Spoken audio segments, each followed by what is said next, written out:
Bonjour à tous, salam alaikum. Je suis Henri Tulliez, avocat au barreau de Paris et directeur de la plateforme de protection des lanceurs d'alerte en Afrique. D'abord, je voudrais bien évidemment vous prier de bien vouloir m'excuser de faire cet enregistrement plutôt que d'être présent à votre conférence, votre webinar qui porte sur la question de la corruption.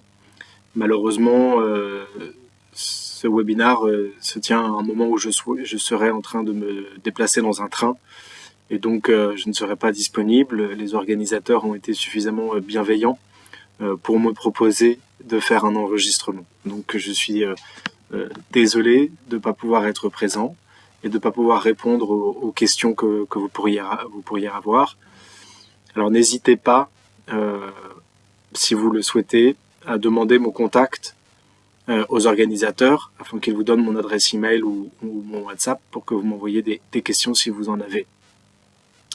Je salue cette initiative d'organiser une petite discussion sur les questions de la lutte contre la corruption, notamment à l'étranger, sur la place que la Mauritanie pourrait jouer. On m'a demandé de concentrer mon propos sur la question des biens mal acquis et de la justice internationale, c'est-à-dire aussi le rôle de la coopération judiciaire dans la restitution des biens mal acquis. Je vais donc vous en parler ici quelques minutes. D'abord, je voudrais vous rappeler l'étendue de la gravité de la corruption dans le monde et surtout en Afrique. La Commission économique des Nations Unies pour l'Afrique a notamment indiqué en 2018 qu'elle estimait que la corruption faisait perdre chaque année près de 148 milliards de dollars à l'Afrique. 148 milliards de dollars à l'Afrique, soit à peu près un quart du PIB du continent africain. C'est juste énorme, notamment lorsque l'on prend en compte la pauvreté dans laquelle certains vivent sur le continent africain. Et les 148 milliards de dollars, c'est ce que fait perdre la corruption, mais cela ne prend pas nécessairement en compte les effets de la corruption, c'est-à-dire un climat des affaires qui ne permet pas du tout le développement ou la prospérité des nouvelles idées, des nouveaux entrepreneuriats. C'est aussi l'effet absolument négatif qu'il peut avoir sur l'aide internationale, sur la coopération internationale et sur la volonté des investisseurs étrangers de se rendre dans tel ou tel pays pour commercer et investir. Alors ce que l'on définit comme les biens mal acquis, c'est en quelque sorte le fruit de la corruption. C'est les biens mobiliers et immobiliers acquis notamment par des dirigeants étrangers, des dirigeants d'État, dont le financement trouve sa source directement ou indirectement dans le détournement de fonds publics appartenant aux États concernés. De façon plus globale, on peut considérer que les biens mal acquis sont également ceux qui proviennent d'actes de corruption diverses et qui bénéficient à divers intermédiaires qui ont agi dans la corruption ou le détournement de fonds publics.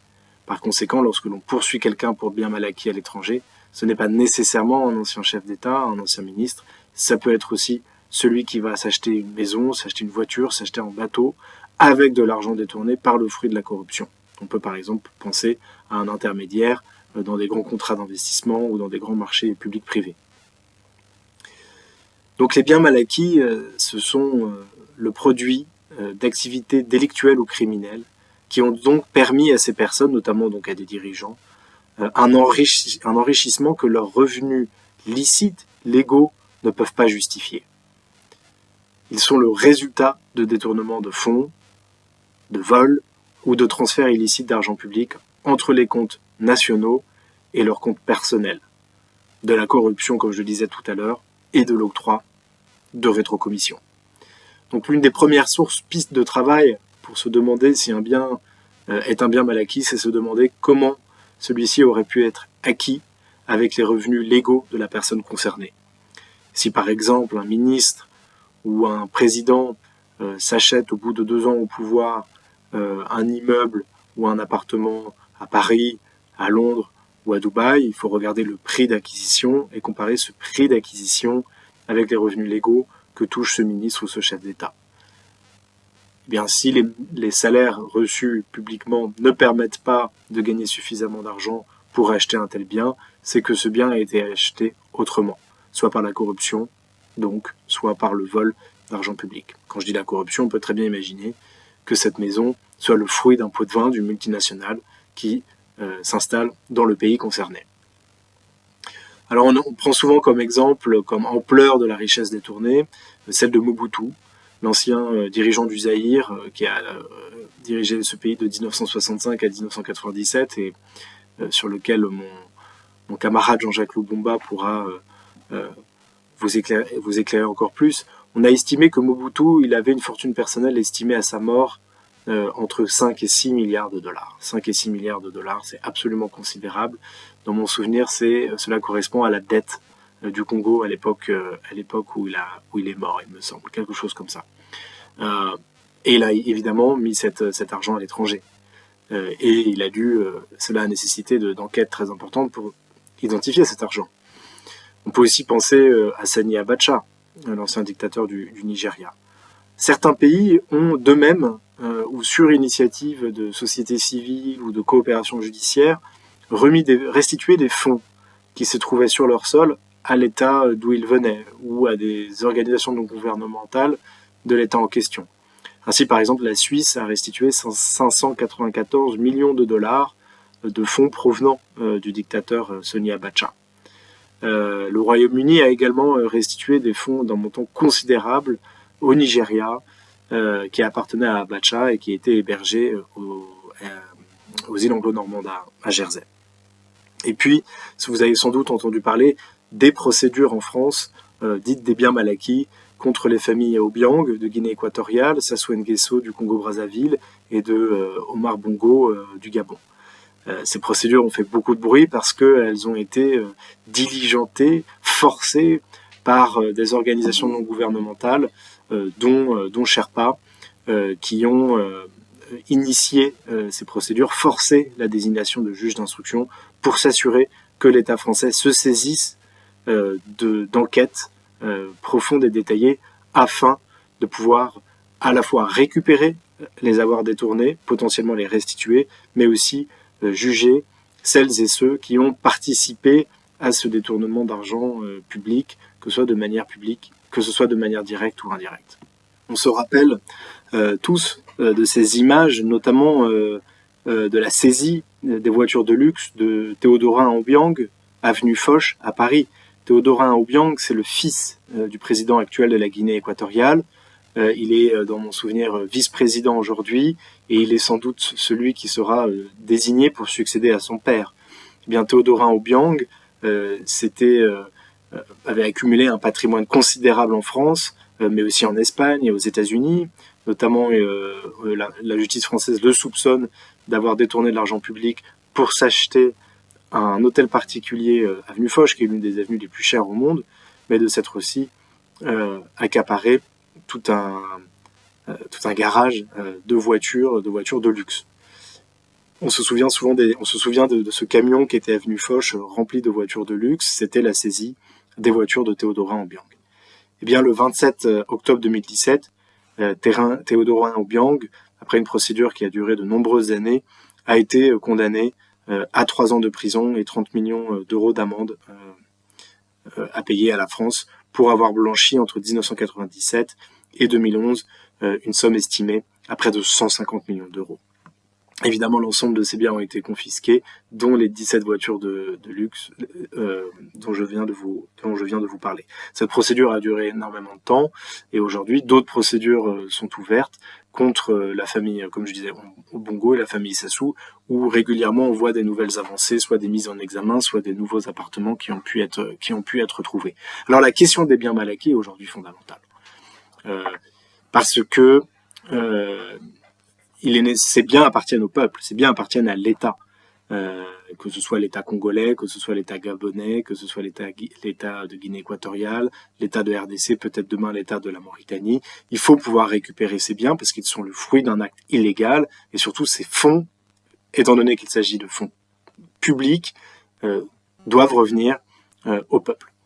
Alors, la question qu'on m'a posée, c'est comment aujourd'hui un pays comme la Mauritanie pourrait renforcer son action anticorruption. D'abord ici, je voudrais saluer les enquêtes qui ont été ouvertes contre l'ancien dirigeant et ses proches, tant on a eu vent de faits de corruption et de détournement d'argent et d'enrichissement illicite extrêmement inquiétants au cours de la décennie passée. Une enquête contre un ancien chef d'État, ce n'est pas anodin, il faut beaucoup de courage politique pour le faire, et donc je voudrais ici saluer cette initiative, même si ce courage politique doit s'accompagner d'une véritable stratégie de poursuite et d'une technicité. En effet, il faut pouvoir mener les enquêtes les plus sérieuses possibles en Mauritanie d'abord, puisque c'est en raison d'infractions pénales en Mauritanie que l'on pourra ensuite considérer que tel ou tel bien acquis à l'étranger est le fruit d'une infraction pénale. Même si dans certains pays, notamment la France, on n'a pas besoin, si on peut juste caractériser l'infraction pénale sans obtenir une condamnation pénale, cela peut être suffisant pour caractériser, prouver un fait de blanchiment ou de corruption. Donc il faut mener les enquêtes les plus sérieuses possibles en Mauritanie et il ne faut pas hésiter à renforcer son équipe technique, son équipe d'enquêteurs, notamment en faisant appel à des prestataires étrangers si nécessaire, des cabinets d'avocats, des cabinets d'audit, ou demander une coopération judiciaire accrue avec des pays qui ont déjà une expérience dans ce type d'enquête, tant elle nécessite une technicité particulière. Mais pour cela, il faut aussi penser à la question de l'indépendance du parquet ou du pouvoir judiciaire. Les États étrangers seront beaucoup plus à même d'aider un pays comme la Mauritanie qui mène un dossier anticorruption contre un ancien chef d'État, s'il peut être prouvé facilement qu'il ne s'agit pas d'une initiative purement politique, mais d'une réelle initiative de lutte contre l'impunité, de lutte contre la corruption. Et pour cela, montrer que le parquet financier, que les juges bénéficient d'une réelle indépendance, d'une réelle impartialité, cela renforce la crédibilité de l'action qui peut être menée. Donc j'invite à toujours se poser la question de comment lutter efficacement contre la corruption, et l'un des aspects, c'est évidemment l'indépendance du parquet. Et puis la corruption, malheureusement, comme on vient d'en parler, elle est internationale. Elle traverse les frontières, et il faut donc, vous ne pouvez pas faire une enquête anticorruption forte, fiable, sans envoyer des demandes d'entraide judiciaire à l'étranger. Parce que, évidemment, on vole de l'argent à la fois pour régner par le pouvoir de l'argent et du clientélisme, mais aussi bien souvent pour s'acheter des biens, et bien souvent à l'étranger, car on sait que son sort en tant que chef d'État peut être scellé dans le pays d'où l'on vient. Malheureusement, ces demandes d'entrée judiciaire, il faut les envoyer le plus rapidement possible, parce que de l'argent, ça se dépense vite. Et puis l'argent n'appartient pas toujours directement au chef d'État ou au ministre en question. Il peut appartenir à des hommes de paille, à des intermédiaires qui, eux, peuvent continuer à dépenser l'argent, même si la personne en question fait l'objet de certaines contraintes comme une détention provisoire. Donc il faut envoyer des demandes d'entrée judiciaire rapidement, et dans de nombreux pays où des demandes d'entrée judiciaire sont envoyées, il faut engager des avocats sur place qui peuvent assurer le suivi avec les autorités en question pour s'assurer que la demande d'entrée judiciaire ne finisse pas en bas d'une pile dans un bureau d'un fonctionnaire. Car tout pays, comme que ce soit la France, l'Angleterre, l'Allemagne ou des pays en développement, eh bien il peut y avoir une certaine léthargie administrative qu'il faut savoir réveiller en embauchant des avocats qui sont capables d'ouvrir les bonnes portes. Et puis, avec ces demandes d'entraide judiciaire, il faut en permanence les alimenter, il faut maintenir une relation étroite avec le pays en question, et encore une fois, le rôle de l'avocat peut être utile. Maintenant, je pense aussi qu'il faut savoir motiver ses troupes au niveau national. C'est-à-dire que des enquêteurs qui vont travailler sur l'argent potentiellement détourné par un ancien chef d'État peuvent être inquiétés, intimidés, menacés, et ne pas être particulièrement motivés pour enquêter ou pour agir surtout si il y a peu de garanties sur la manière avec laquelle l'argent qui sera retrouvé puis restitué sera ensuite utilisé.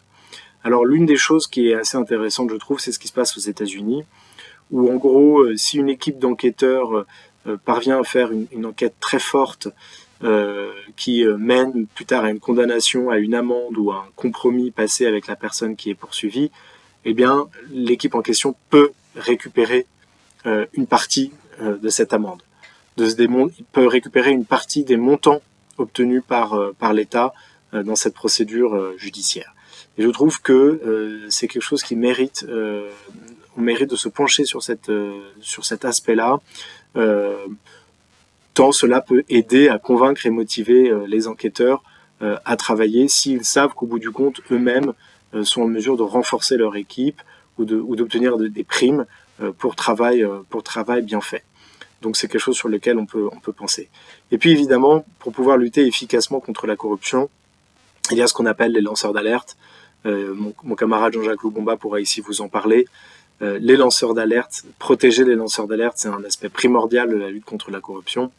Donc un lanceur d'alerte, c'est une personne qui, dans le cadre de son activité, notamment professionnelle, va être le témoin d'activités illégales et va décider de les dénoncer, de les signaler afin d'y mettre un terme. Alors le lanceur d'alerte peut décider de choisir l'information qu'il a, de dénoncer cette information auprès de la presse et du grand public, mais il peut aussi décider de faire un signalement auprès d'autorités judiciaires, d'autorités de poursuite, s'il veut participer à plutôt un projet de lutte contre l'impunité et par le monde judiciaire.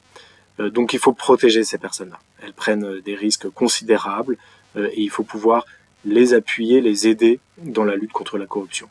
Et là, on revient sur ce que je disais plus tôt d'avoir un parquet indépendant.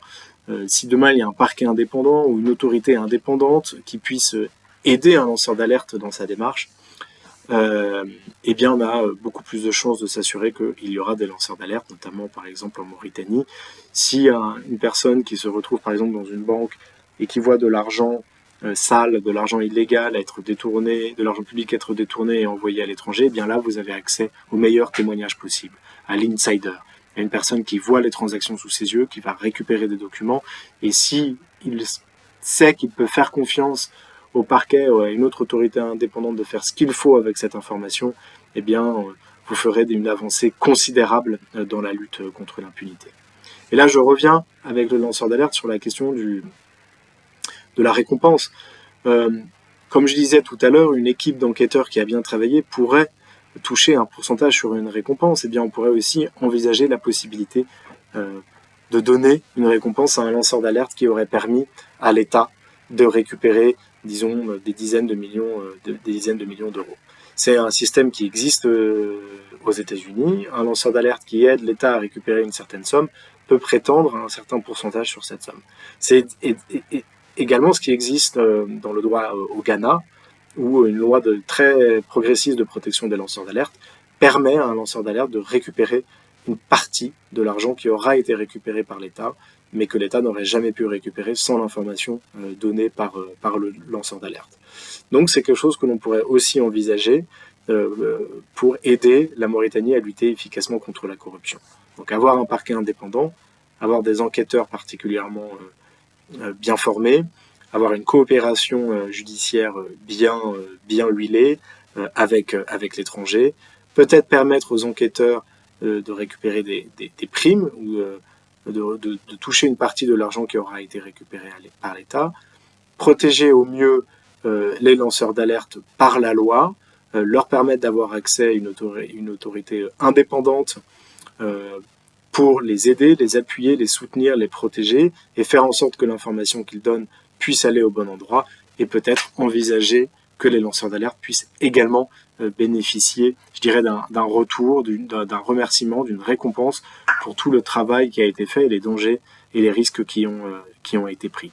Voilà comme ça quelques éléments que je pouvais donner à la fois sur la lutte contre la corruption, les biens mal acquis et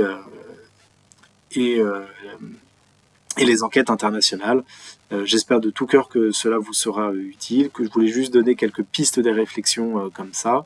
Et je reste disponible si vous avez des questions à l'avenir.